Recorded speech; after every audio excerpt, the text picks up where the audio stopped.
Right there. So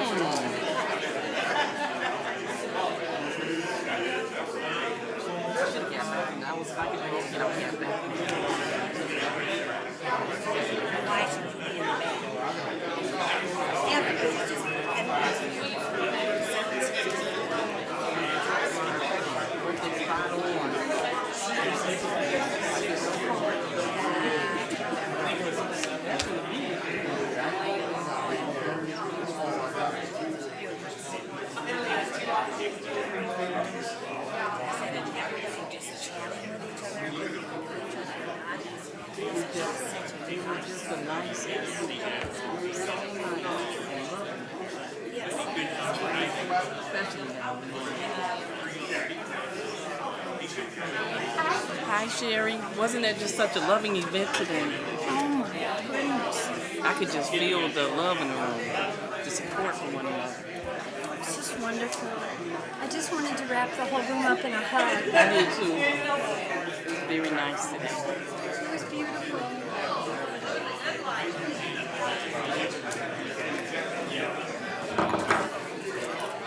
Are you going to gavel?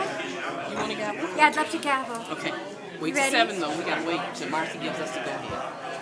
And then when she gives us the go ahead, we're on it. I'll gavel first.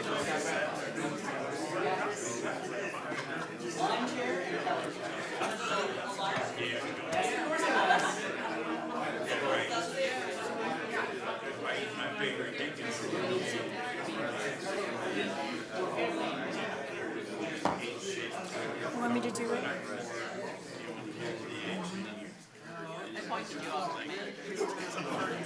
Hello? Okay, go ahead. Okay, go ahead. It is now 7:00 p.m. and I will call the city council meeting to order. May I please get a roll call? Turn your mic. All counselors are present. My mic's on. Is it? I thought it was this one. This one is on. That one is not. It's on. It's on. Okay, I'll get closer to it. Can everyone please rise and join me in saying the Pledge of Allegiance? I Pledge allegiance to the flag of the United States of America and to the republic for which it stands, one nation, under God, indivisible, with liberty and justice for all. You may be seated.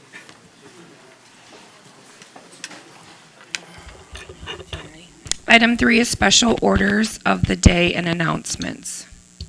At this time, Vice President Forbeck, I'm sorry, we had a change in the agenda tonight. We're going to have some words from our city manager, Jerry Gabrielatos, this evening before we begin the meeting. The city released a statement earlier today in response to an event that happened over the weekend. We want to commend the Beloit Memorial High School boys basketball team for speaking against racism after their traumatic experience in Muskego. We stand with BMHS. Racism has no place in high school athletics, in our state, and in our country. We must do all that we must all continue to do our part to speak out against this behavior for a better tomorrow. We encourage the Norway Muskego School District to thoroughly investigate this incident and hold the responsible parties accountable. Thank you. Thank you. 3A is Proclamation 2023-009, recognizing Women's History Month. I know we're having Vice President Forbeck go to the podium to read the proclamations, but I just want to say we have Mr. Walter Knight in the building this evening, and he's one of our former council presidents. So I'm sorry, I'm following in your footsteps, so I just had to take a moment for that. If you could stand just for a moment, Mr. Knight, I just so glad you're here. So, yeah, if you could just stand. Yes.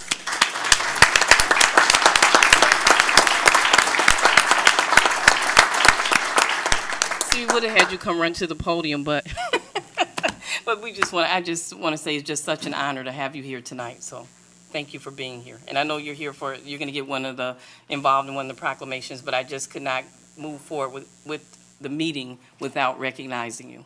So thank you for all your service to the city of Beloit. Thank you. That's it. We will move forward. Vice President Forbeck, if you could read the first proclamation this evening. Whereas Women's History Month had its origins in 1981 when Congress asked President Reagan to issue a proclamation proclaiming March 7th, 1982 as the first, quote, Women's History Week, unquote.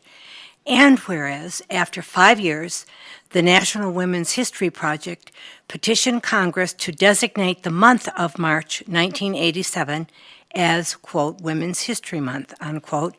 And between 1988 and 1994, Congress passed additional resolutions requesting and authorizing the President to proclaim March of each year as Women's History Month. And whereas, locally, Beloit women of every race, class, and ethnic background have made historic contributions to the growth and strength of our city in countless recorded and unrecorded ways.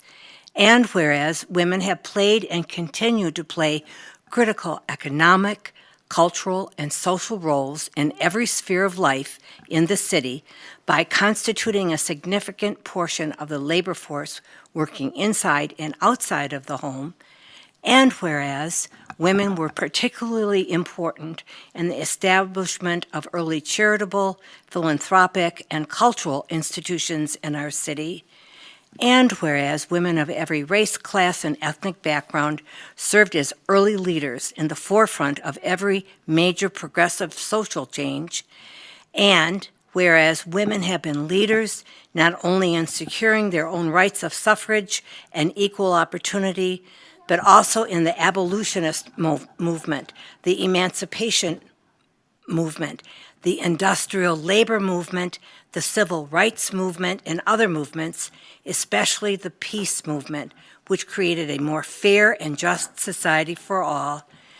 And whereas, despite these contributions, the role of American women in history has been consistently overlooked and undervalued in the literature, teaching, and study of American history, now therefore be it resolved that the City Council of the City of Beloit proclaims March 2023 as Women's History Month in the City of Beloit and call upon the people of Beloit to observe March as Women's History Month with appropriate programs, ceremonies, and activities, presented the 6th day of March, 2023.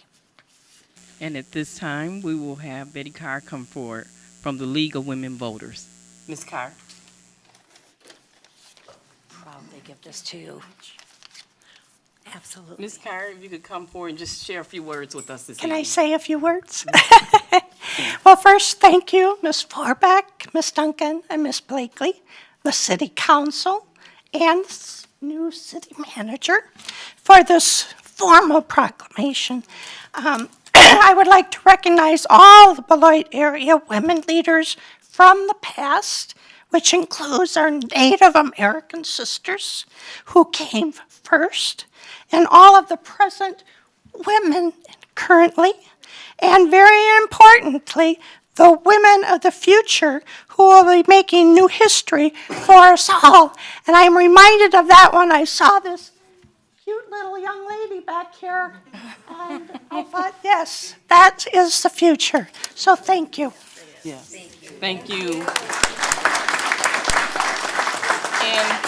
And I just want to say to you, Mrs. Carr, thank you for your leadership with the League of Women Voters and for what you all are doing and your group is doing to also encourage people to vote and let their voices be heard.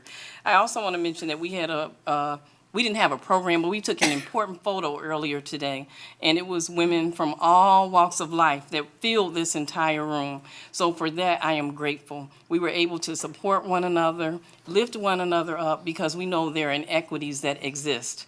But we will have a photograph which will be placed in City Hall, which will be here for a lifetime and more. So I'm just really happy about that. Tonight, we joined together and we showed what love looks like in our Beloit community. So to everyone that attended this evening, I thank you. Beautiful.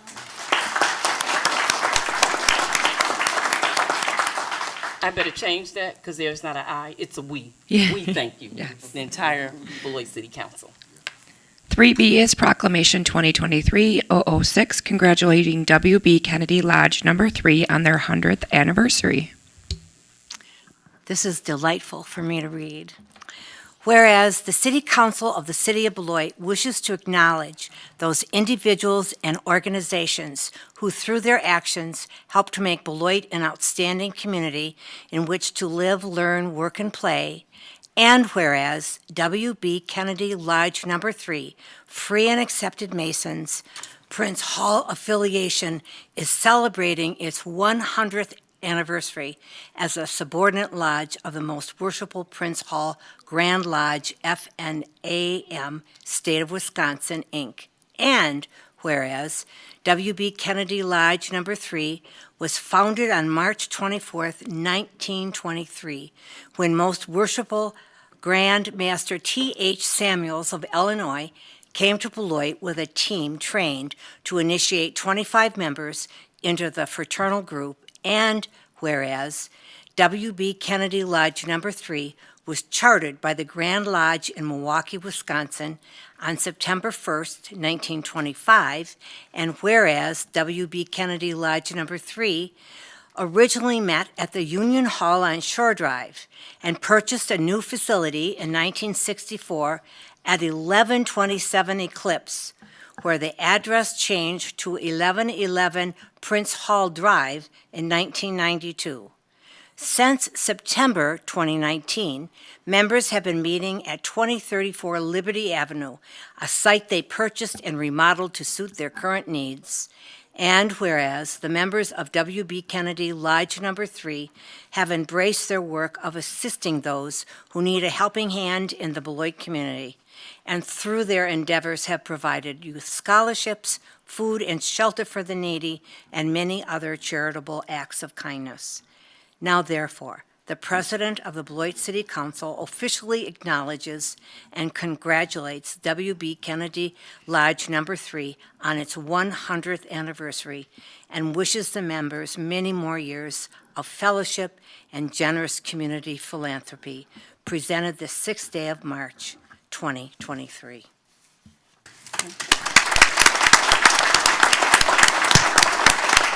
And if we can have Lance Baskin to come forward and give us some words on behalf of the lodge members. Thank you. Congratulations. Thank you. To the President of the Council and all council members, along with the City Manager, my name is Lance Baskin, and I serve as the Worshipful Master of W.B. Kennedy Lodge here in Beloit, and I am forever grateful for this proclamation. It means a lot to me, and it means a lot to our organization as well. 100 years here serving this community is a benchmark for us. And we don't take your proclamation lightly at all. If I could have my members stand up and to be recognized. So all the members of WB, please stand, please, that are here tonight. So this is the members that we have present here tonight. Again, President Duncan, I say thank you. City Manager, I say thank you. All council members, thank you. One last thing, on March the 18th, if you are available, we are having a big event, a big to-do event at the Eclipse Center. Everybody's welcome. Please come help us celebrate this monumental event. Thank you. And I would just like to say on behalf of our council, thank you for your 100 years of serving this Beloit community. Thank you for making a difference. Thank you for helping the children and families and so many organizations in this community. It takes all of us working together in order to make our community better, and you all are helping us make a difference and making an impact in this community, and we appreciate that. So thank you so much for being here. Each one that's here tonight, thank you, because you could be anywhere else, but you take your time, and it's just not for this event, but you are meeting regularly to make sure that people in need in our community are having their needs met. So thank you very much. Madam President, I have just one quick question.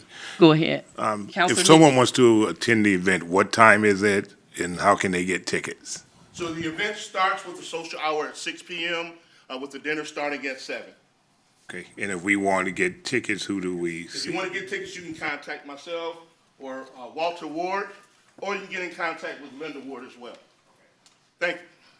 And just so you're aware, we will have a table from the Beloit City Council at that event. Thank you very much. Okay.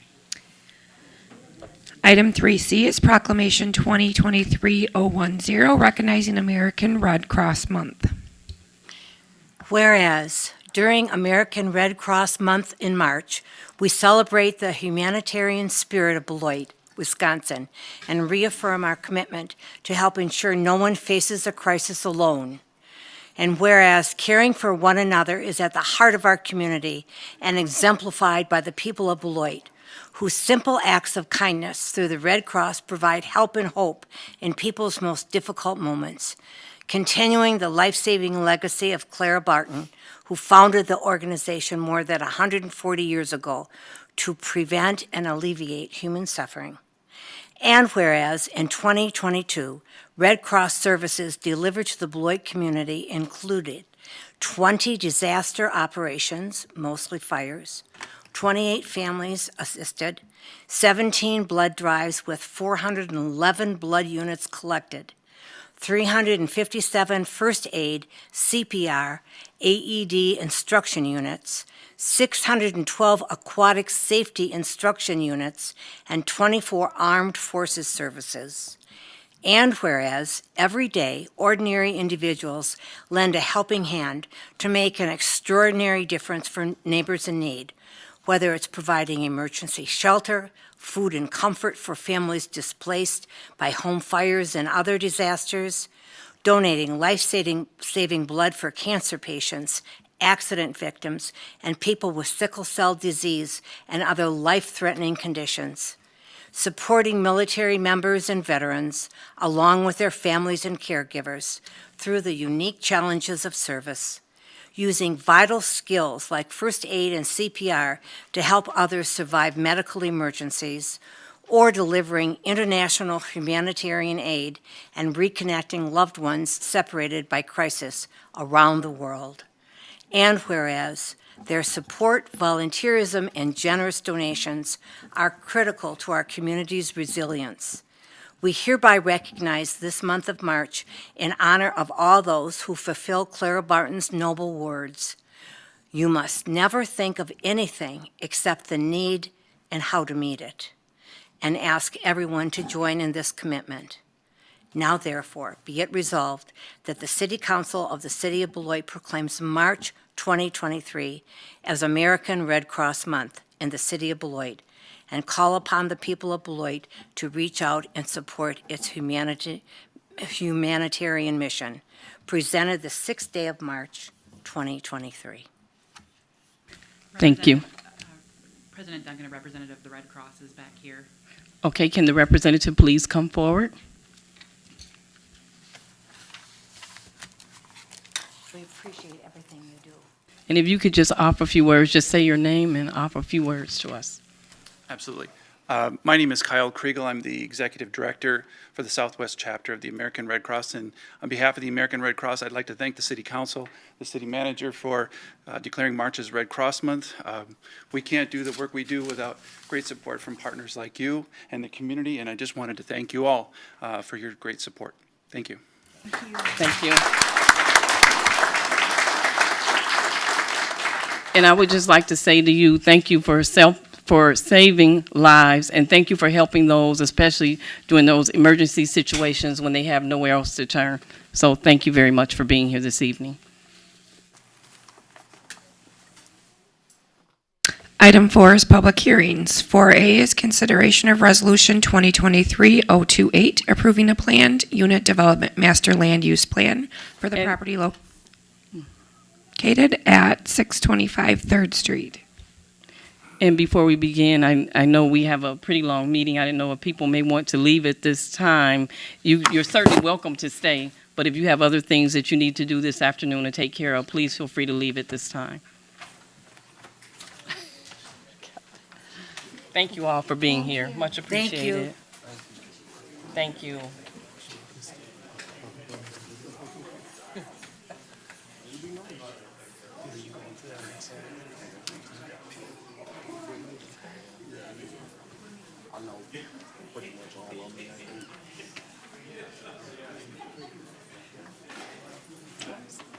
Thank you, everyone, for being here.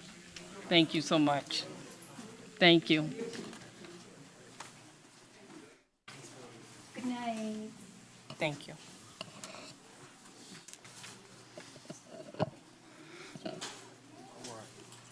Okay. All right, Mr. Knight. Thank you, Mr. Knight, for being here this evening.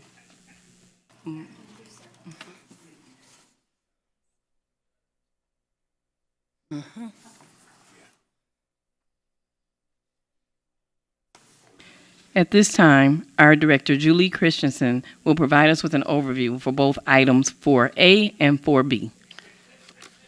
Thank you. Angus Young and Associates, on behalf of Hendricks Commercial Properties, has submitted an application for review and consideration of a planned unit development master land use plan for the property located at 625 3rd Street. They've also submitted an application to rezone the subject property from M2 General Manufacturing District to PUD District. And just as a reminder, the PUD is a special purpose zoning district and a type of development plan.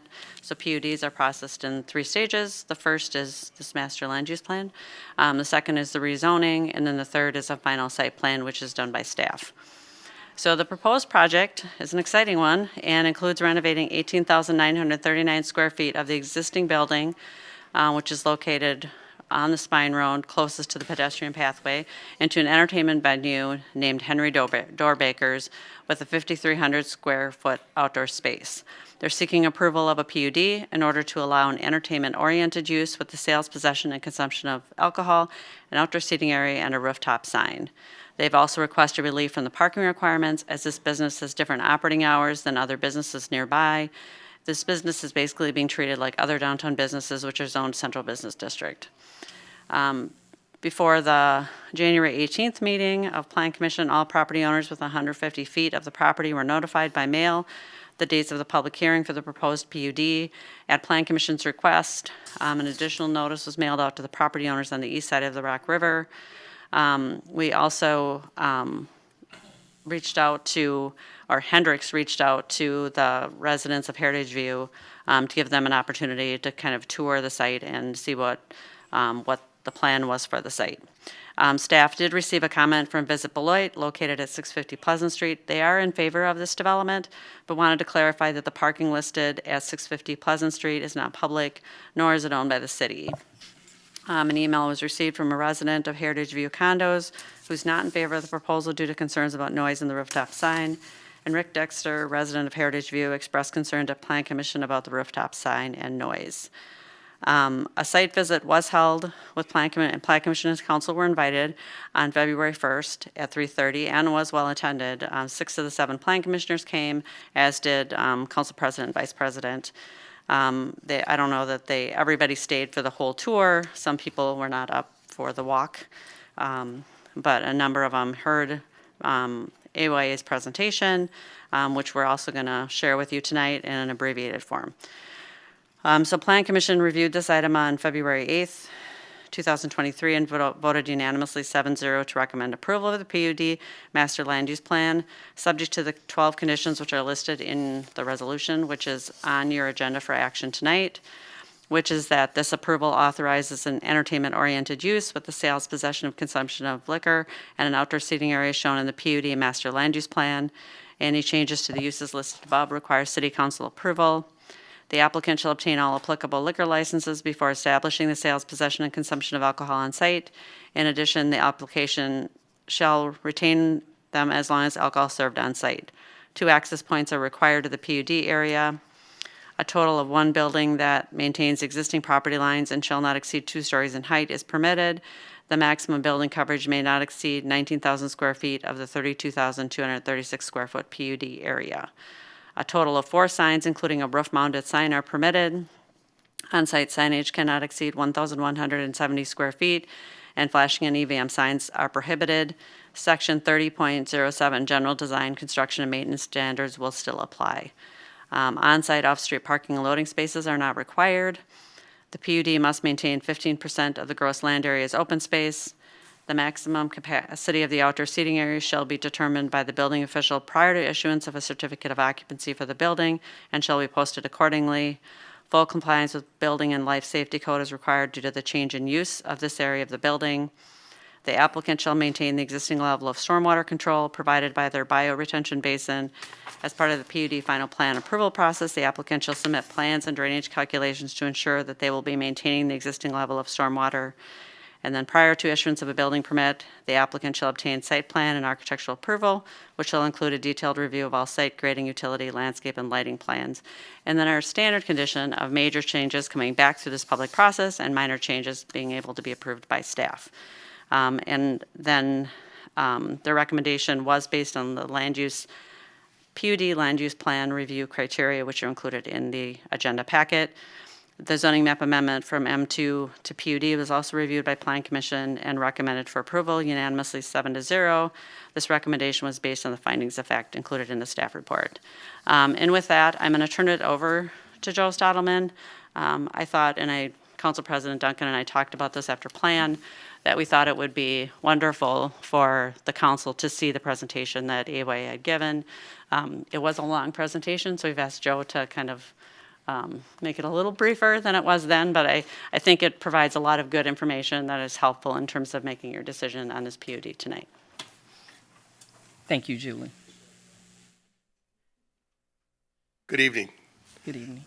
Do I need Joel Stadelman, 555 South River Street, Janesville, Wisconsin. Thank you for having us tonight. With me is representatives from Hendricks Development or Hendricks Commercial Properties, Dan Barkus, Glenn Sardar, and we're here to answer any questions you have. I will try to keep this as brief as I can, but you know, it's kind of hard once you see drawings and you get excited and you just keep talking. So if you need me to speed it up, somebody give me the clock or something like that. So this is just an opening image of the facility, a nighttime image. I would, I guess I'll have to ask you to go ahead into the next slide. So the Ironworks campus is broken up into different areas in terms of the work and the buildings. And so you can see Ironworks Central is in the red. The Ironworks North campus, which is really the last piece to be developed, is in the yellow.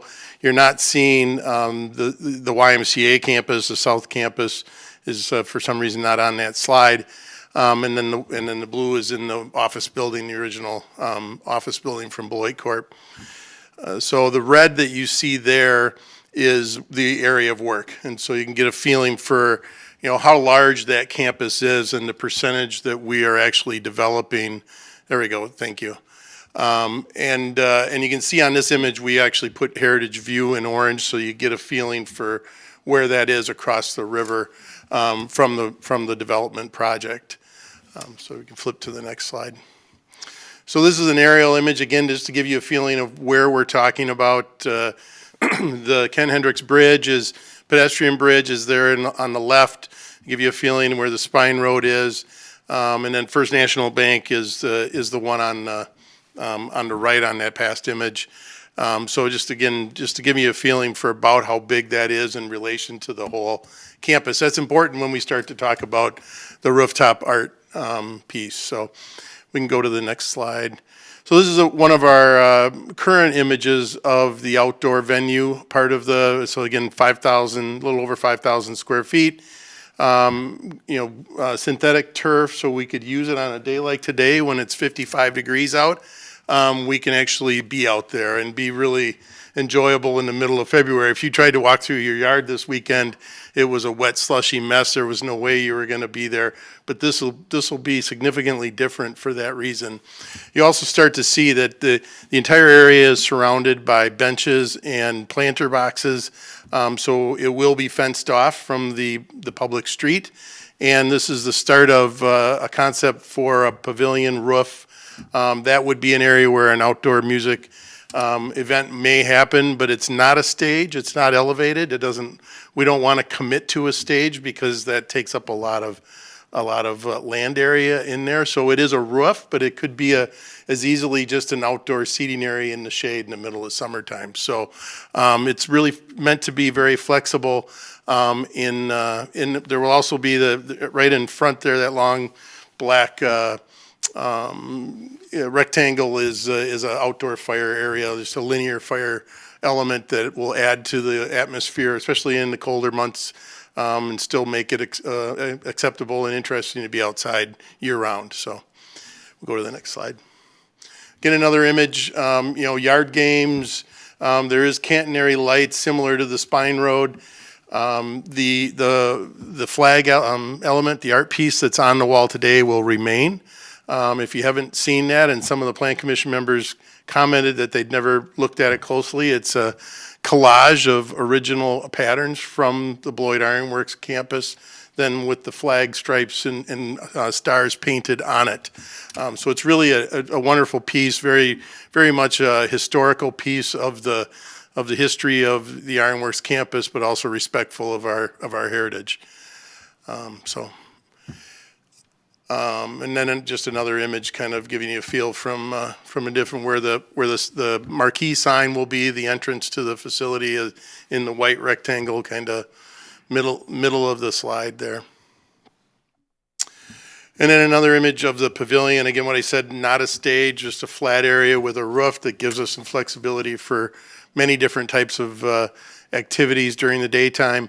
And you'll note that the two food trucks, we have met with the fire department a couple times and worked out both fire department access and an acceptable place to park the food trucks, so they're not in the way of the fire department activities if they need to be there, but we can still have the enjoyable enjoyment of those businesses on that area. So flip to the next slide. Okay, so this is a site plan, just again, trying to give you a feeling for how big is that outdoor space in relation to the overall roadway. So that existing roadway along the river remains. We have actually 2 parking spots for fire apparatus and turnaround, and then the food truck parking would be in the very top of the screen there on this image. And this is just again another. It's a cut of the synthetic turf that would be in the field area, in the grass area. And this is a floor plan of the inside of the building. So the inside of the building will be programmed much the same as the outside in terms of it's an entertainment activity area. There will be the primary in the middle is duck pin bowling. It's about 50% the size of a standard bowling alley. They don't have holes in the balls. The balls are about this big, and the pins are on rope, and there's a machine that when they get hit pulls them up and then resets the machine. So it's really an interesting opportunity, but it's a bowling activity with a much smaller footprint. So then around that in the upper left is an indoor mini putt-putt course, and then there will be outdoor yard games on the right-hand side of the space. There will be 2 different bars. So here's an image on the right. You can see one of the bars. You can see the duck pin bowling through there. This is an early concept, so it's not quite like this today, but there's a lot of open space. It's really a captivating space in terms of the height. The height in that ceiling that you see on the right is 32 feet. So it will be like no other space, especially a public space in Beloit when that's done. So it'll be really dynamic, very large, open feeling year-round. So we'll go to the next slide. Again, some more close-up views of the duck pin bowling and the casual seating. Again, the bars are on the right there. You can get a feeling for for that area. And again, another image, video arcades, oversized Pong game, things of that nature will be a part of that programming that will probably evolve over time as the functions grow and change. But the idea is adult and children's entertainment in these areas. Children obviously during the daytime and transitioning to more of adult entertainment in the evening. So we'll go. So we just wanted to confirm, the hours of operation. Really, the Y probably has the longest hours of operation, but other than that, the majority of the businesses in the park are, 8 to 5 type businesses, not occupying the same time that the bar is occupying, because the hours, depending on the day of the week, the hours are, 4 to midnight or 4 to, bar time. In the weekends, maybe it's 2 or noon. We're not sure on those hours yet, but you can get a feeling for the majority of the functions that are there today will be done at 5 o'clock. And again, I think at the bottom of this page, it gives kind of the outline of the hours of operation for the suite. Maybe I'm wrong on that. So we'll go to the next slide. So again, we wanted we needed to provide an actual CSM for the PUD. So this in red shows what is actually designated as the PUD area, the boundaries of the PUD. One thing to note, on the top of the screen, you see kind of an open parking area. That will also be an access point for deliveries on the north side of the business. Excuse me. So deliveries won't have to come through the spine. They won't be around the outdoor area. They'll be coming in from the north side through a common area within the building and then brought into the back of house of the event space on that side. I point that out primarily because there is rules in the PUD that require 2 entrances to the space, and that's how we achieve that, is through that common space on the north side, as well as the main entrance on the south side. So again, a breakdown of the parking, and as you see calculated, it's really hard to see. It's 1,998 stalls on the campus. Breakdown of that calculation is there, but we are significantly, like 25% of that required for Doorbakers. So, once everybody goes home from work, or hopefully stays and comes to the Doorbaker establishment, we still have plenty of parking on site to satisfy those parking requirements for the venue. And this again is another element of parking, just showing you the designated, the colors all mean something more specifically. For example, the purple are, privately owned but designated to particular suites. The blue in the bottom are public open stalls, so that's why you see some across the river by the Heritage View site, because that's a public parking spot as well. The yellows are part of the YMCA designated spots when they moved into this campus as well. So much parking. All that red circle is 500-foot radius. So you can see a lot of parking within 700 feet of the establishment. I want to talk about the rooftop, and I call it a rooftop art element, because yes, it is a sign. Yes, it has letters. Yes, it says words. But it's as much a piece of urban art as it is a sign. And it will be 5 feet tall letters. The top of those letters are about 8 feet off the roof. And if we pan down on that, if you could. But I want you to think about it this way, that outside wall is 32 foot tall. So to think about a 5 foot high letter on top of a 32 foot wall, one, it doesn't look that big. So the size and scale of the building and the facility that it's going on is not going to be, it's not going to have a feeling of being that size. The second thing is, I don't believe there's another spot in the city of Beloit that has the mass and scale and volume that this building does. So I don't see us considering this as setting a precedent for somebody else to come in and say, I want a roof-mounted sign on my building, because no other building in the city of Beloit is of the size, the scale, the height of this building. And so that's why I believe this meets the criteria and is acceptable under the PUD, because the it's just sheer scale of that is more appropriate. If we made that too small, and anybody from First National Bank needs to close their ears, but if you walk over there, the First National Bank sign is really not big enough. It really looks too small on that building. But that one was, the maximum was allowed by the sign ordinance. And so, we're working towards maybe what's more appropriate for the size and scale of the building that we have. The last thing I will say is that we're just to forewarn, we gave you the worst case on the name Henry Doorbakers. There is consideration that it might just be Doorbakers. That would make the sign a little smaller. So, that's not in the design team's purview, so that when those decisions are made, we'll make everybody aware of that. But just so you know, we gave you the worst case that it might be. I don't think we won't change the name any longer than those letters there. So there are two other marquee signs at the entrance, and then a blade sign at the entrance corner. You can see there, it just says playroom, and then the marquee is the headliner. So those are two other signs that are a part of that entrance element to the facility. So next I'm going to shift gears, because we were challenged by then Plan Commission Chair Whedon to provide some information about Ironworks North.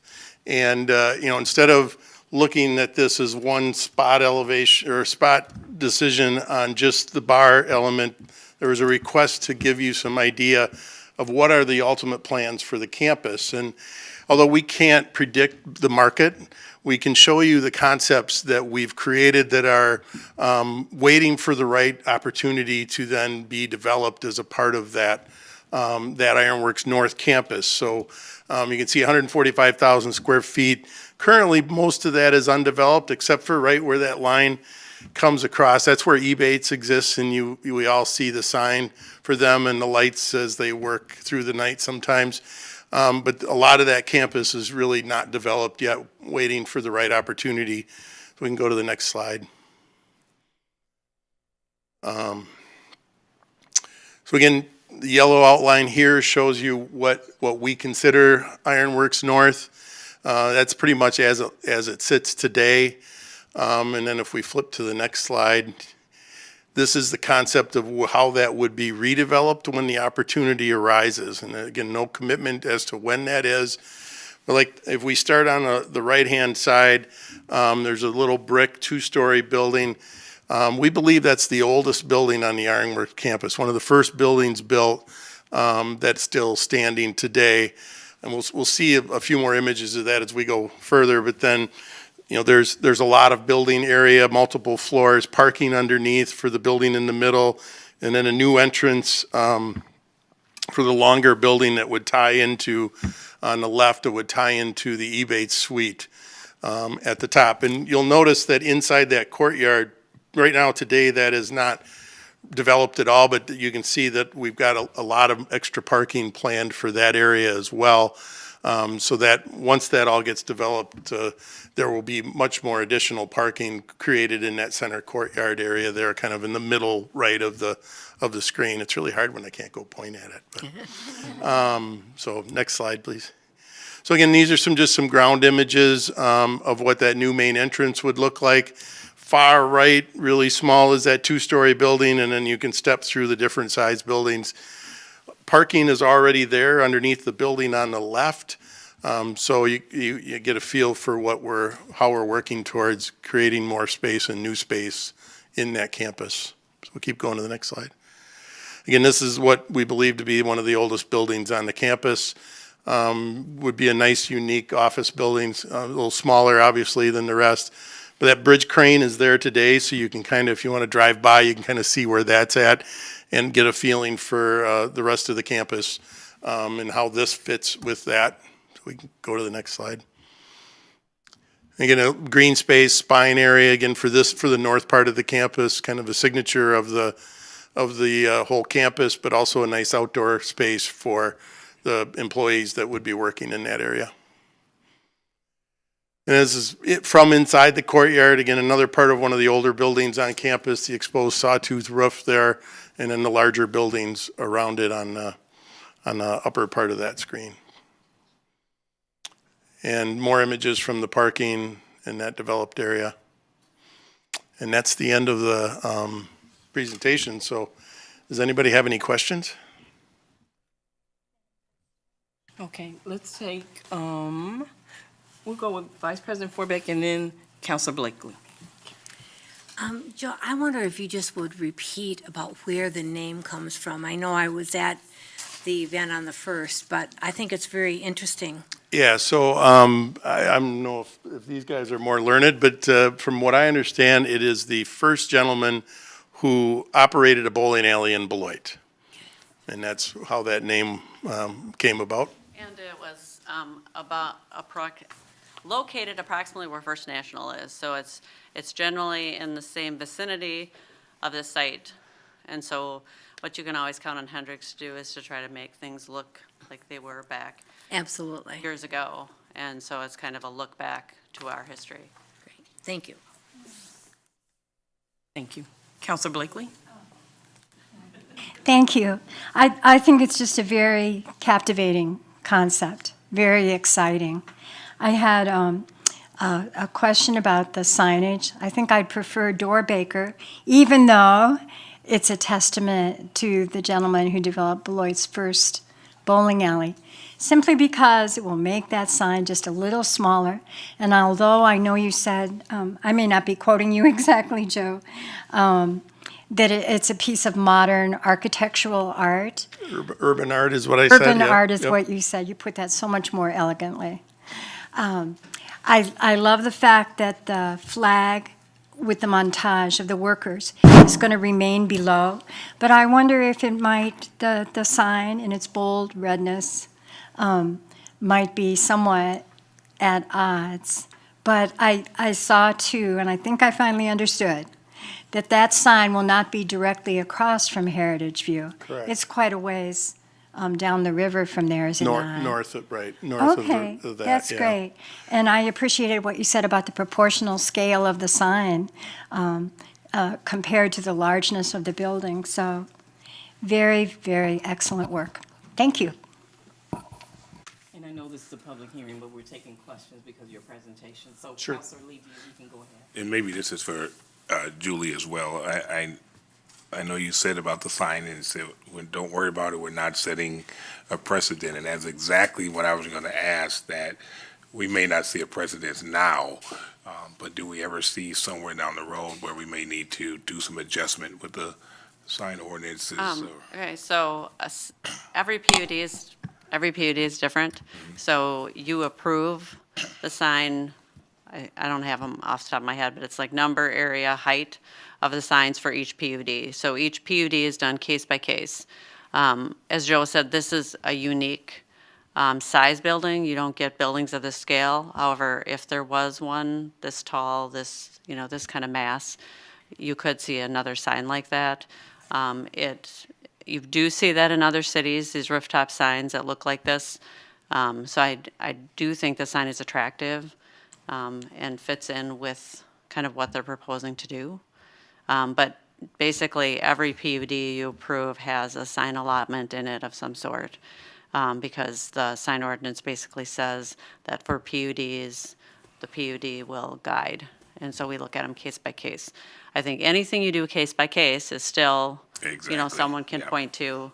But I think if you look at the size of the sign, if you went smaller, I just don't think it would have the same impact. I just think it looks really cool. And I mean, this whole development is kind of being done to try to keep people downtown. I think Joe has said to me a million times, what do you do after you eat dinner downtown? What do you do next? And so this is what, something that you could do for entertainment next. But, I mean, it's up to you guys whether you think that sign's too large or not, but Yeah, I'm just simply asking because I just know. I think it's a cool-looking sign. I'm not disagreeing with that, but I just wanted to pose that question, so thank you. I think, Councilman Levy, we know everybody's sensitive to that, so as we develop the final designs of that sign, we're gonna work on what's the right lighting level, things like that. I think that rendering shows it too red in terms of just a render, computers are sometimes almost too honest, and they take that red. I don't think when we get all said and done, that red will feel, it's intended to be a soft glow, not a hot glow, right? And so we'll be working on what does that mean. One of the requirements under when we manufacture the sign is gonna be to make a sample letter, and then we'll start testing how bright does that feel at that point. And I just have something just to add. Any other counselors have anything they want to add? Counselor Anderson. Thank you. No questions, just comments. Joe, great presentation. I think this is going to continue to transform downtown. Every time I think, oh, well, we're done developing downtown, there's nothing else to do, then here's something else. And I appreciate that, looking in the future here, see entertainment for kids. We hear that all the time, that there's nothing to do for kids. And I think during the day, there's going to be a lot of activities there. And honestly, I foresee myself going to a Sky Carp game and then heading down there after the game. So great work on the design and excited to vote for this. Thank you. Counselors have any other comments? I just wanted to say thank you. We did the tour as far as the Plan Commission. I think the staff did a great job. Wait a minute. Let me turn my mic on. I just wanted to say that we had a chance to tour the facility. I want to thank the staff for their hard work and for opening it up to the public. The members of the public were able to join us and take a tour. And I just want to say a special thanks to Hendricks Properties, Battermans, and AYA, because you guys have really done your due diligence on this building project. So I'm really happy about that. And I just want to mention that you made something. You're taking something blighted and you're making it beautiful. So thank you for that. Sure, you bet. Thank you. So at this time, the public hearing is now open. Would anyone wishing to speak in favor or oppose, please come forward? Can you please come forward, state your name and address for the record, please? I'm Nancy Clark Mather, and my address is 430 East Grand Avenue, Unit 303 in Beloit, and I live at the Phoenix. So I guess I technically do live right downtown, but not at the Heritage. So I wasn't able to capture the hours of the facility, and then I have just a couple of comments more. I noticed that living downtown, I've noticed a problem with the Toyota drift cars in the summer, and it is loud. So I wanted to bring that up right now. This is like all night long. I don't know if anybody knows what Toyota drift cars are, but they're, and I can understand concerns with residents who live downtown, and I'm not asking for anything. I just want to bring that up, that would be monitored as part of adding, a facility downtown, because there are residents here, and we've got the Wright Wagner building and another building with 83 units that's getting ready to open up. So we have to keep the residents in mind, and that's all I've got to say about that. I trust Joe and the whole group that this will be wonderful. I agree with you, Regina, that they are taking a blighted area and turning it into a lovely facility, and that's a good idea. So thanks. Would anyone else wishing to speak in favor or oppose, please come forward. Please state your name and address for the record, please. I'm Jody Whitnable, 2601 Eastridge Road. I happen to be here for the Women's Proclamation, and I'm excited because I'm actually on the design committee where we discussed the sign in depth.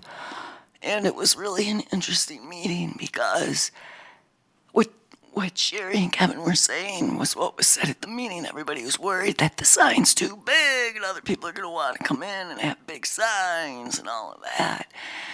And I kind of felt that at first too. I always go by the criteria, right? But after being here, I've changed my mind.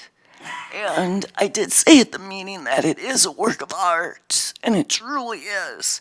And you can't really look at it like a sign. And so when I looked at the presentation, it's the whole length of the building, and it really enhances the building. And it really struck me that it's not a sign. It is art. And my favorite piece of art, and everyone knows I'm into art and music, is that flag. And it works so well with it. And maybe it's big, but how about if you consider each letter? You know, because it's not one big billboard, it's individual. And I actually kind of like the hot red, the red. But I like color. Rarely do I wear just one color. But I'm excited that I could be here tonight, and this presentation made me change my mind. I kind of thought, ooh, we can't have big signs, you know, we're a quaint, amazing city. But I like it. I think I like the full name. At first I didn't either, but because it goes the length of the building. So anyways, and I am kind of disagreeing with one of my sweetest friends, but that's what I have to say, so I'm glad I could be here to share it personally with all of you. Thank you. Thank you. Thank you, Jody. Okay. Would anyone else wishing to speak in favor or oppose, please come forward. Final call. The public hearing is now closed. Can I please have a motion to approve this resolution? Motion to approve. Moved by Councilor Terrell. Is there a second? Second by Councilor Levy. Are there any questions or discussion? Aren't we laying it over? Or I'm wrong? This is all in favor, please say aye. Aye. Any opposed, say nay. You need a motion to lay it over is your first item. Nope. No. We're on 4A, correct? Yes. 4A is a resolution, so it's only one reading. So we have a motion to approve the resolution. Why don't we start over with the vote? Yes. I believe we have a first and a second. A first by Councilor Terrell, a second by Councilor Levy. Are there any further questions or discussion? All in favor, please say aye. Aye. Aye. Any opposed, say nay. The motion passes.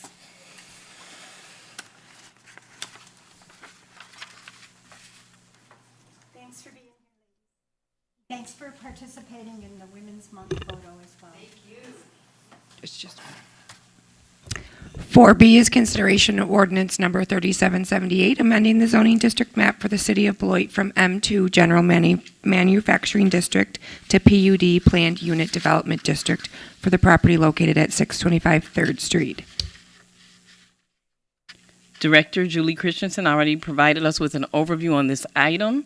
At this time, the public hearing is now open.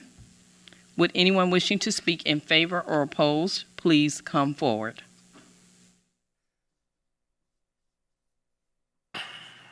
Final call. Would anyone wishing to speak in favor or opposed, please come forward.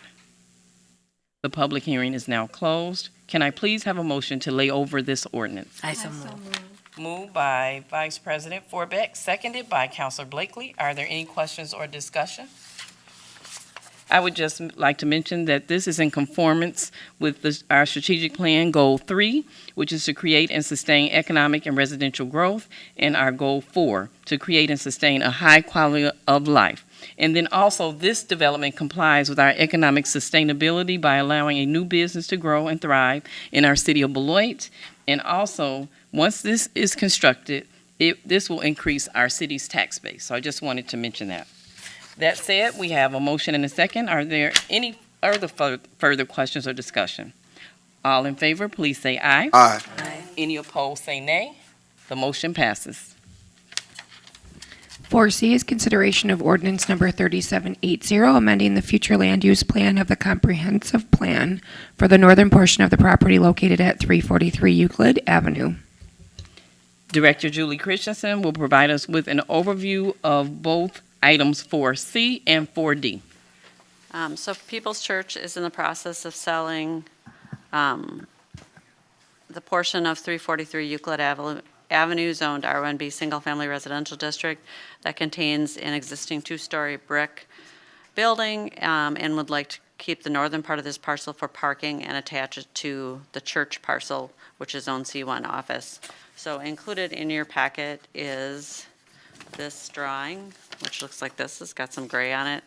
And so essentially what they're trying to retain is the northernmost part of the part that's north of the house, and then they're giving them land to the east. And so as part of this, they did the plat of survey to try to legally describe it so they can transfer the property. But they are trying to have their church parcel be zoned all the same thing, which is C1. So for the comprehensive plan amendment, they're requesting a change from single-family residential for that piece to office for the northern part, and then they're requesting a rezoning from R1B single-family residential to C1 office. Required public notices were sent for the comprehensive plan amendment and the rezoning, and then on January 18th, 2023, Plan Commission voted 6-0 to recommend approval of the comprehensive plan amendment and 6-0 to recommend approval of the zoning map amendment. It doesn't change any of the land uses. They had parking area north of the property in the past. They wanted just to be able to retain that.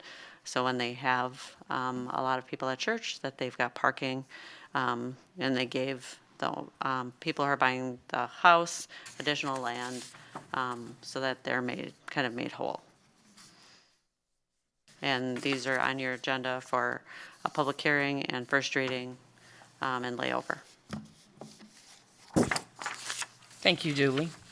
At this time, the public hearing is open. Would anyone wishing to speak in favor or oppose, please come forward. Final call. Would anyone wishing to speak in favor or oppose, please come forward. The public hearing is now closed. Can I please have a motion to lay over the ordinance? I so move. Moved by Vice President Forbeck. Is there a second? Second by Councilor Terrell. Are there any questions or discussion? All in favor, please say aye. Aye. Aye. Any opposed, say nay.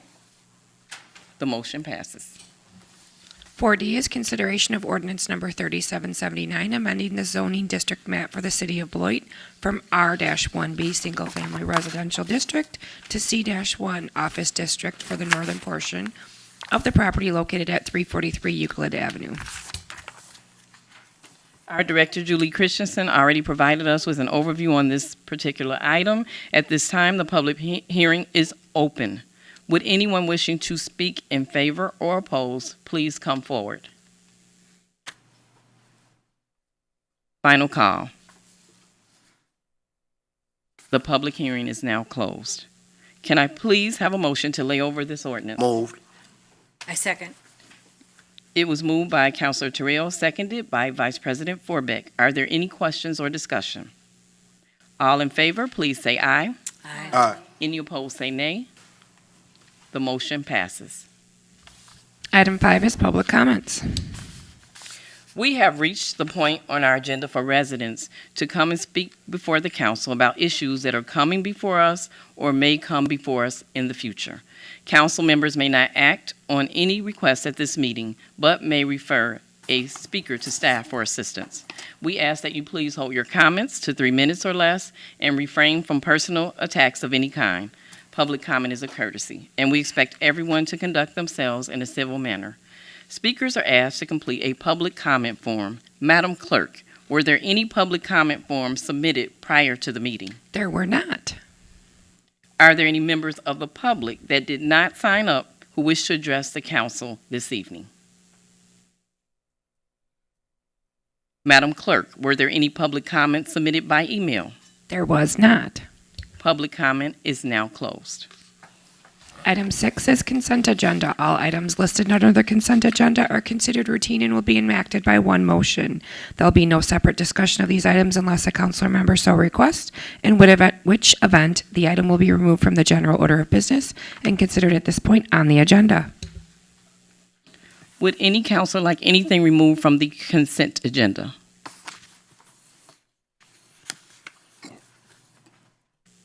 I would like to have item 6C and 6D removed. So at this time, I'll entertain a motion to approve the consent agenda, including items 6A and 6B. So is there a motion? Move. Moved by Vice President Forbeck, seconded by Councilor Terrell. All in favor, please say aye. Aye. Any opposed, say nay. The motion passes. Next, the items pulled from the consent will begin with item 6C. 6C is consideration of Resolution 2023-29, awarding Public Works Contract C-22-29, Riverside Parking Lot ADA improvements. At this time, Beth Krieger will give us a brief presentation. Thank you. I'm filling in for Bill Frisbee this evening. As you saw in the packet, the city is interested in making some ADA accommodations at Rotary River Center and looking at decreasing the walking distance from the parking lot to the building itself.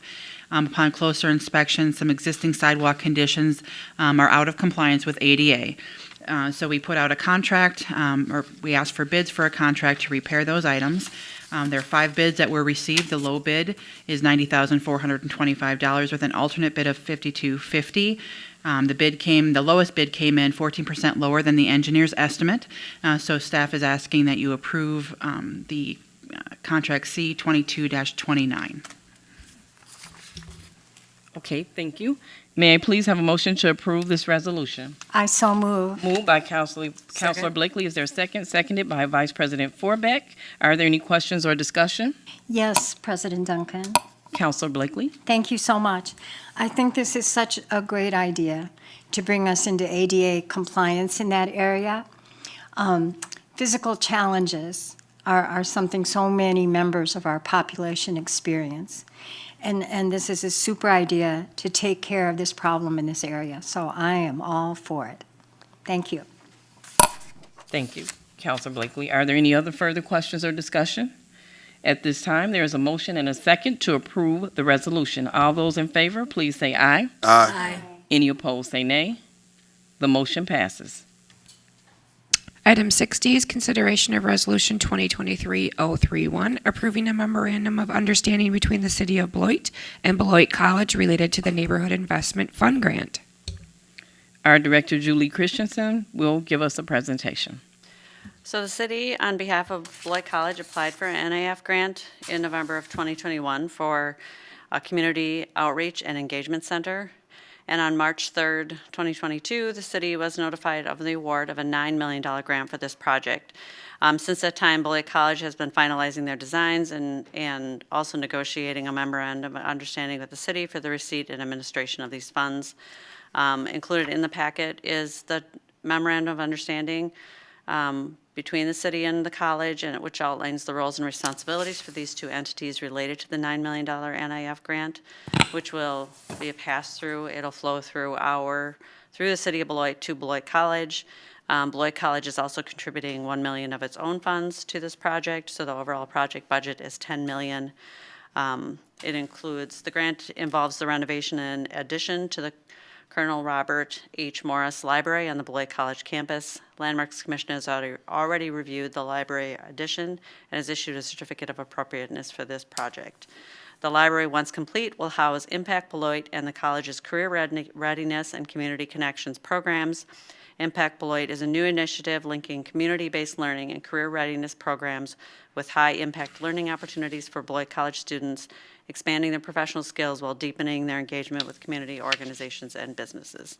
And Joe Salomon with AYA is the entity who is designing this and is working with the college. If you have any questions specifically about the project itself, Joe is here to answer any questions you may have. But we're just very excited that we've gotten through this step, and then the next step will be Jerry will sign the grant agreement with the state, and I think at this point the college is talking about being underway in June after graduation. So it's an exciting project. I think they're really trying to reach out to the community, which they've been accused of not doing in the past, and I think they're doing their best to try to kind of reach into the community, out into the community, to become part of the community. Thank you, Julie. May I please have a motion to approve this resolution? Moved by Vice President Forbeck. Is there a second? Second by Councilor Terrell. Are there any questions or discussion? Yes, Madam President. Councilor Blakely. Only to say that I'm glad that it has progressed in this way, and with the college coming in with $1 million, as well as our grant monies. What a great move forward. There was a lot of heated discussion when this first came before council, and I'm glad so much of it has been resolved. And Beloit College is really acting out its plan to be more interactive with the community, and I'm all for that. And I think, they're committed to continuing to work with the Landmarks Commission and try to, kind of figure out how we, as their campus is, almost the entire campus is in the Near East Side Historic District, working together with the committee. I think they're committed to that at this point. Excellent. So I know Great. that's where you're on. Yep, you're I'm the on right? Landmarks Commission and a Beloit College graduate, so I have a lot at stake in this one. Yeah. Any further discussion? I just wanted to mention that this is a wonderful project that is going to help connect the Beloit College students to our community. And I just want to mention to people who are watching in the public that the funds for this project will be provided by the state grant or Beloit College. No city funds will be expended on this project. And I think it's really wonderful that we have a college so invested in the community that Beloit College is contributing $1 million to this project. So just wonderful. So I just wanted to mention that. At this time, we have a motion and a second to approve the resolution. All those in favor, please say aye. Aye. Any opposed, say nay. The motion passes. Item 7 is licenses. We have none. Item 8 is ordinances. 8A is consideration of ordinance number 3771, amending the future land use plan of the comprehensive plan for the property located at 1118 Garfield Avenue. Second reading. May I please have a motion to, this is a second reading of that ordinance. May I please have a motion to approve the ordinance as presented? Moved by Councilor Terrell. Is there a second? Second by Vice President Forbeck. Are there any questions or discussion? At this time, we have a motion to approve the ordinance as presented. All those in favor, please say aye. Aye. Aye. Any opposed, say nay. The motion passes. Item 8B is consideration of ordinance number 3772, amending the zoning district map from R-1B Single Family Residential and C-2 Neighborhood Commercial to PUD Planned Unit Development District for the properties located at 1407 Liberty Avenue and 1112 and 1118 Garfield Avenue. Second reading. This is a second reading of an ordinance. May I please have a motion to approve the ordinance as presented? Moved by Councilor Terrell. It was seconded by Vice President Forbeck. Are there any questions or discussion? At this time, we have a motion to approve the ordinance as presented. All in favor, please say aye. Aye. Any opposed, say nay. The motion passes. Item 9 is appointments. There are none. Item 10 is councilor activities and upcoming events. Okay. I think we will start with Councilor Blakely. Thank you, Madam President. At this month's meeting of the NAACP, Dr. Willie Garrison, Beloit Superintendent of Schools, gave us a presentation about the upcoming 2 referendums that'll be on the April ballot. He was very thorough. So much went into the plan for the referendums, and I just urge Beloit residents to give serious consideration to all the information available out there. Another activity I participated in recently was BIFF, the Beloit International Film Festival. I feel like I should be at a movie right now, as a matter of fact. It was a great 10 days of movies from around the world. I saw one that I found especially inspiring, which was a full-length documentary called The Black Renaissance of Madison, Wisconsin. Community leaders, Black community leaders from Madison were all interviewed on camera, representing lots of different aspects of the community, from the arts to education, to medicine, to business. I thought it was really well done and found it quite inspiring. And finally, I want to thank a young visitor to our council tonight, Vito Gabriel. He's interested in becoming more involved in the city, and this is a good step toward that. He's already doing his part with activities, and I think as this young man grows older, his wisdom will expand as well. So welcome, Vito. Thanks for your effort for being here.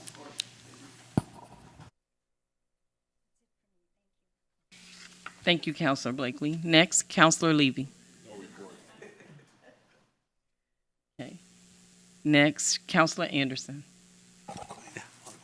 Thank you, Madam President. Just a few things from in between the last time we met and today. I attended the 15th Maple Sugar Fest at Welty Environmental Center. It's great to support that organization. They obviously do a lot of great things with education and environmental studies, so it's great to get out there and see what they're doing. I attended BIF. I attended the movie Honor in the Heartland, which also played another movie called The Union, which is about a small bar in Union Township. So both those movies were very exciting. I was, I think, the fourth showing, and it was essentially sold out, so that was quite impressive. Attended the reception for our new city manager, who had a full house for him, too. Everybody's very excited to see him. And congrats on getting your stuff finally back in the house so you don't sleep on an air mattress anymore.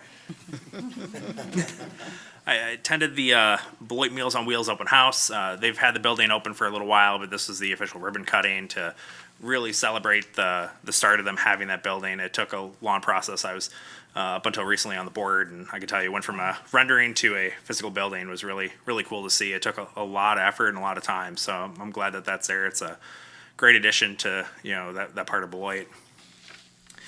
Just a couple upcoming things. Putting my legislative hat on for a second. Myself and Senator Spreitzer are having a budget listening session on Wednesday, March 8th from 5:30 to 6:30 at the Beloit Public Library. We'd love to have people share their thoughts. Recently the governor put out his budget, and I've been making my way through the budget and brief, which I think is definitely a lie. The budget and brief is over 200 pages. That is not brief, but we'd love to get your feedback on what you'd like to see done in the budget as we move through that process. And then also on March 8th, right as soon as our budget listening session ends, there's a school board candidate forum. There are 3 candidates running for 2 seats, so go there and make your opinion, because your voice matters, your vote matters, and it's a great chance for you to hear the opinions of everybody running. Lastly, because I know she likes to be publicly shamed, my awesome girlfriend Danielle Scott is here sitting through the council meeting, and I told her I would embarrass her. That is a tradition when anybody who is related to anyone on the council comes to these meetings, we like to shame them. So thank you for being here. I know you're really excited, and I know you want to be in this seat really bad, but that head shake no means nothing. We'll talk about that later. But yeah, it's great that she's here. We can try to make these meetings go a little longer next time she's here. You do realize you have to go. We did ride together, so that might be a problem. Yes. I will try. Yes. With that, after that shaming, that ends my report. Thank you, Councilor Anderson. Next, Vice President Forbeck. Well, at first I was going to say no report, but I have to say I was extremely pleased with the meeting at Merrill School, talking about how the ARPA funds should be spent in our parks. I was delighted to see as many people as were there. And people really spoke up. So it was a nice place to have a meeting like that. I think everybody felt really comfortable.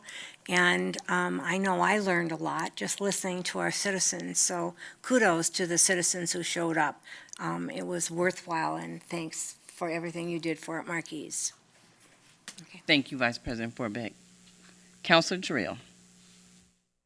Thank you, Madam President. To comment on that specifically, yes, on the 27th of February, which was last month, we hosted an event at Merrill Elementary through the Parks and Rec Committee. And this event was set up to help determine park improvement projects and also informing people about youth programming, grant opportunities for nonprofit organizations. We had a very good turnout with over 65 people in attendance, and that's just going off the people who actually signed up. I believe it was up to like a little under 80, maybe 70, 75 people that was actually in there. And we made sure everyone there was directly involved in the city's planning for the upcoming parks and splash pad projects in the near future that we're planning to fund as the council. And I also wanted to say thank you to our city manager, Jerry Gabrielatos, for being in attendance there, as well as my colleagues on the council who were in attendance, Clinton Anderson, Kevin Levy, Vice President Nancy Forback, and President Regina Duncan. And it was also good to see representatives and coaches from the Youth Hockey League, the Softball League, as well as community leaders who organize after-school activities for our youth year-round. Special thank you to Matt Amuson for leading the event and working with us counselors to promote the event and getting a good as good of a turnout that we had as a result. Matt actually told me personally that was the biggest turnout that he ever was able to get in his entire career, informing and talking to people in the community about things that he had planned for any city that he worked in. So it was kind of an honor to be involved in that. And also, I'm just keep this kind of brief, but to our young men on the Beloit Memorial basketball team, I just wanted to say, just stay strong. I'm looking forward to personally meeting with all you guys very soon. And that ends my report. Thank you, Councilor Terrell. Next, Councilor Day. Thank you. I just have one thing. So to President Duncan, that event that you had before here at 6 o'clock with the photo, I think was pretty special. So you got to be proud to have that. It was really great. I got to witness it. So about 50 women here for this month, History Month. It was good. So I'm looking forward to seeing the picture. Thank you. That's it. Thank you. Thank you.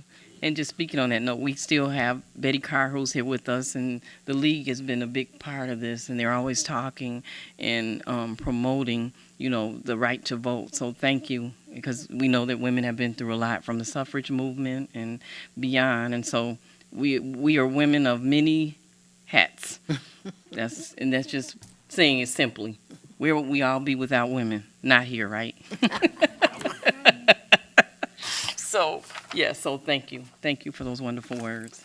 And I always say it's not an I, but it's a we. We all came together today, and it was just, you can still feel the love in the room. And it was just amazing. And for those of you that weren't here, you'll see photos to come, and there will be one right in the front of City Hall when you walk through our door. So you won't miss a thing.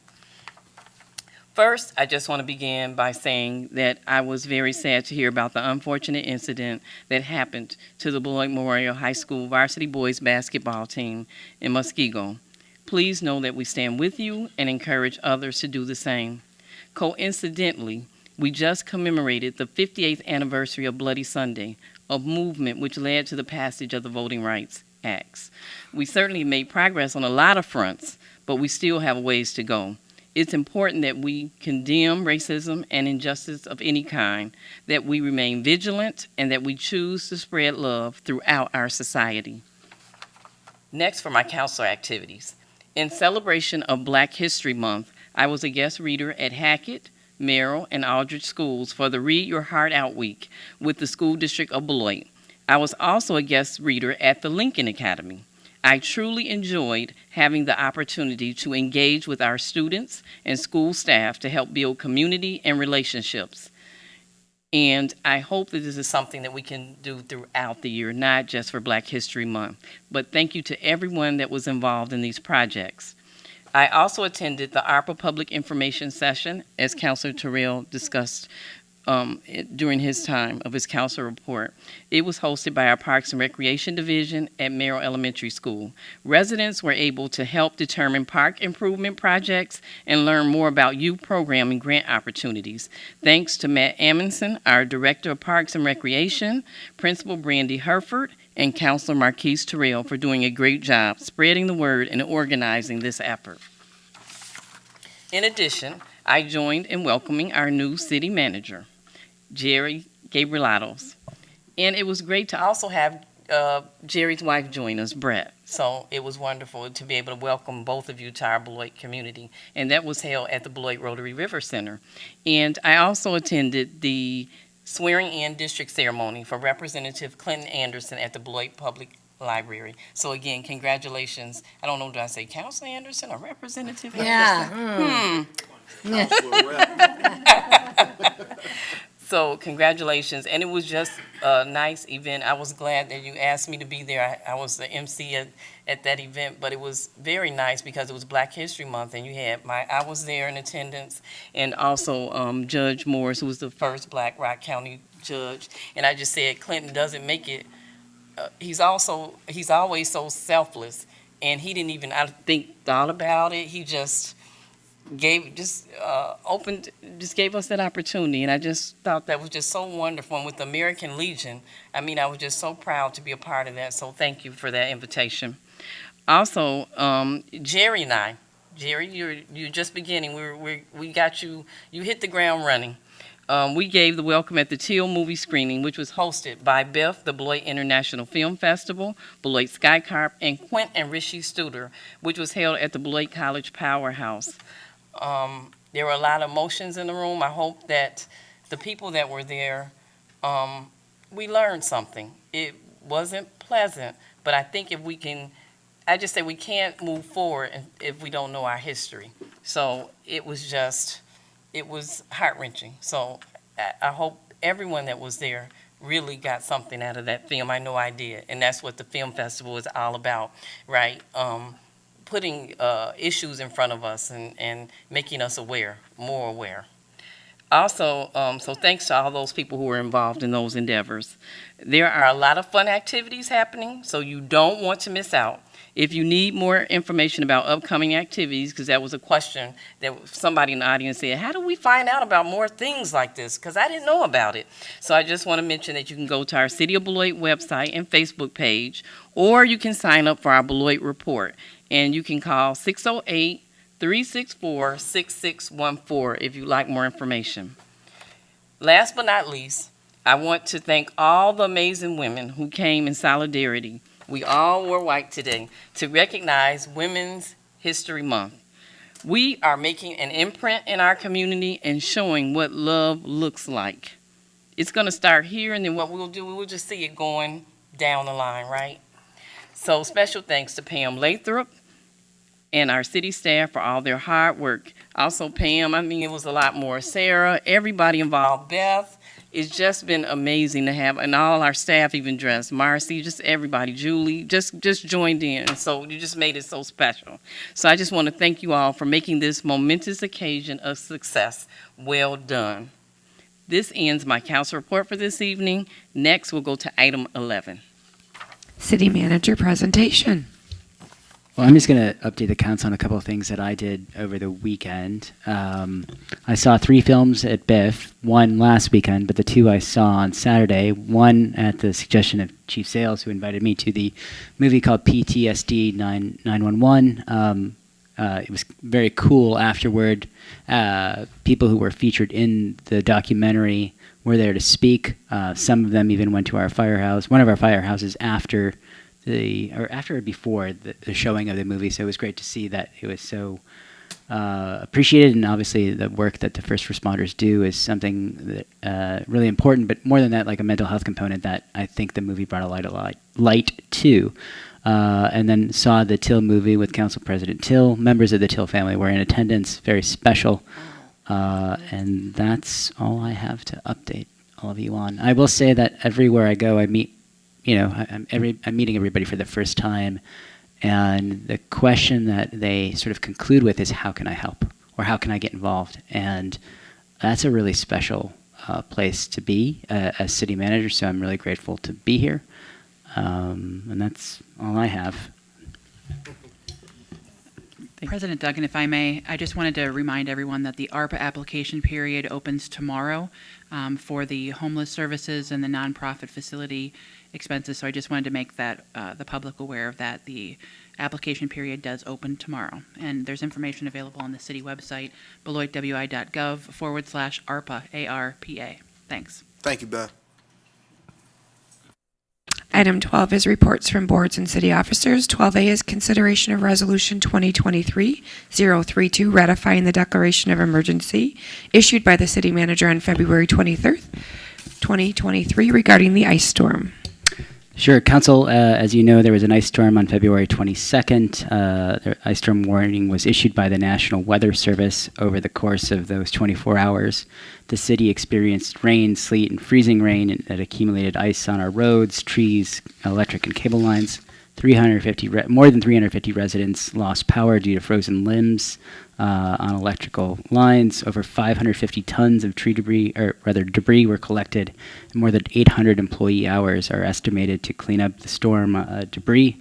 The issuance of this declaration of emergency assists the city to gain access for possible funds with the response and recovery of the ice storm, and council is being requested to ratify the declaration of emergency in accordance with state law.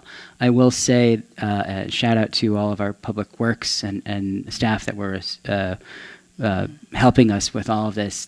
When I meet everybody for the first time, they're also applauding the work that our crews did on the ice storm, and so I want to just thank them publicly. Great work. Thank you, City Manager Gabriel Atos. So, may I please have a motion to approve this resolution? I so move. Moved by Vice Second. President Forbes, seconded by Councilor Terrell. Are there any questions or discussion? At this time, we have a motion and a second to approve the resolution. All those in favor, please say aye. Aye. Any opposed, say nay. The motion passes. Item 3 is adjournment. May I please have a motion to adjourn? Second. Moved by Councilor Levy, seconded by Councilor Terrell. Any further questions or discussion? At this time, we have a motion and a second to adjourn. All those in favor say aye. Aye. Any opposed say nay. The motion passes. We are now adjourned. This ends our city council meeting for this evening. Thank you, Regina.